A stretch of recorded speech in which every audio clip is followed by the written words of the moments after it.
Welcome to part 2 of the School to Prison Pipeline. I am Paula Montgomery, and I'm with the League of Women Voters. This program, though, is not put on just by the League. It's put on by a collaboration of several not-for-profit groups. The Coffee Party is one of those groups. The Coffee Party is a nonpartisan group which is based on the belief that our problems can be worked out with civil discourse and collaboration. The Escambia Youth Justice Coalition is another of the people who are sponsoring this. They are a local group with many organizations belonging to it. And for the last several years, it's worked with those other groups on problems of youth incarceration, especially the arrest and imprisonment of children in the schools. One victory they've achieved is the increased use of civil citations instead of arrest for the first-time juvenile offenders. The ACLU is another organization that is part of this program, these programs. The ACLU is working on injustices within the juvenile justice system, which disproportionately affect young people of color. The Southern Poverty Law Center has studied the problem both nationwide and in Florida, and has revealed that although it's a national and a statewide problem, Escambia County is a major place where youths are being tried as adults and incarcerated as adults. All of these interested organizations who are part of tonight's program are nonpartisan. That is, they do not align with any political party or with any particular candidate. We are issue-oriented. By the way, there will be a viewing of a documentary of interest on Wednesday night of this week at the Tryon Library.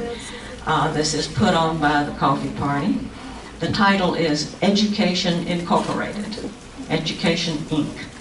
The topic is the effects of privatization on education through charter schools and vouchers. So, if you need to write this down, Wednesday evening, 6 p.m., Tryon Library. A documentary called Education Inc. Now, I would like to welcome you all on behalf of the League and the other organizations. And I'd like to introduce any elected officials who are in the audience. I see a couple of them. You want to introduce yourself? Commissioner Doug Underhill, District 2. Okay. Thank you, and thank you for being here. Leslie Gates, City Council, District 5. Okay, thank you for being here. Anyone else?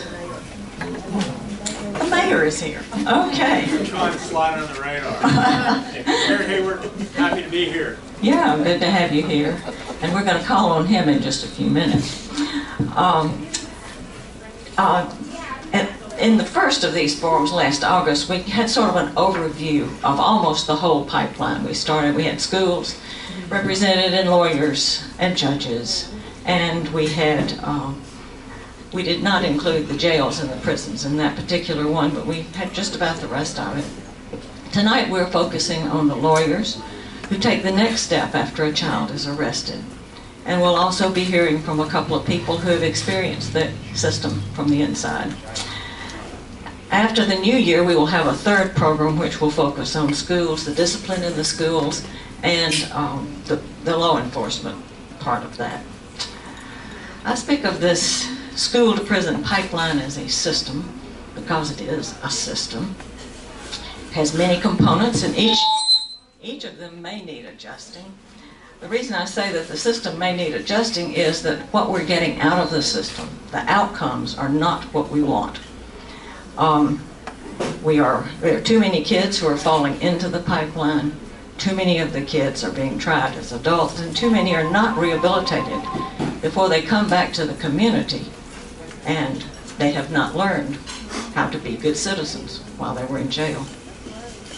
A recent opinion piece by Randy Hammer of the Studer Institute says that poverty and education are what is holding this area back. And that's correct. And one way to break that cycle is to prepare our children to be productive citizens. Every child who is arrested is on the way to being unemployable when they get out.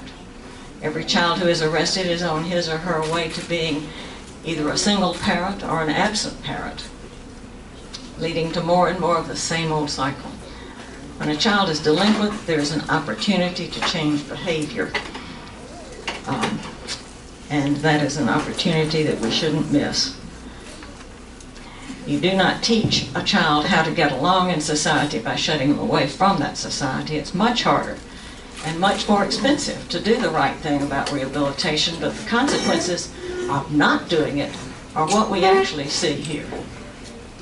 Poverty and the low rates of graduation. Every child in trouble is an opportunity to break the cycle, and I want you to think about that. Every child in trouble is an opportunity. So, on your table, you each have a bunch of these cards, 3x5 cards, and these are for you to write on. These are for you to write your questions and your comments. At the end of the program, or later on, we'll take them all up, and our moderator will read them so you can hear them, and then they will be answered. If you would like to be involved in working on this project further, then put your name and contact information on one of the cards, and I will get in touch with you. You have an opportunity to help. In fact, the people up here on the stage are few in numbers. You out there are many. You have a voice, and you should use it. You are sitting in the audience, and you have many more voices than the people sitting up here. You can do hands-on with mentoring, or you can write letters to the editors. You can contact your congresspeople or your local officials. Each of you has been given, I hope, a guide to elected officials. It's a little pamphlet, and this is a weapon. This has in it the contact information for all of your elected officials, from the president on down. And you can contact them and let them know what you're thinking. You also were given a letter addressed to Senator Evers, which you can take home with you and adjust as you like. He is on the Committee for Juvenile Justice, and so you can write to him what you think is appropriate. If you would like an electronic copy of this letter so you can modify it and send it by email, then put your name and your email address on a card and write letter on there somewhere, and I will send it to you. So, let's see.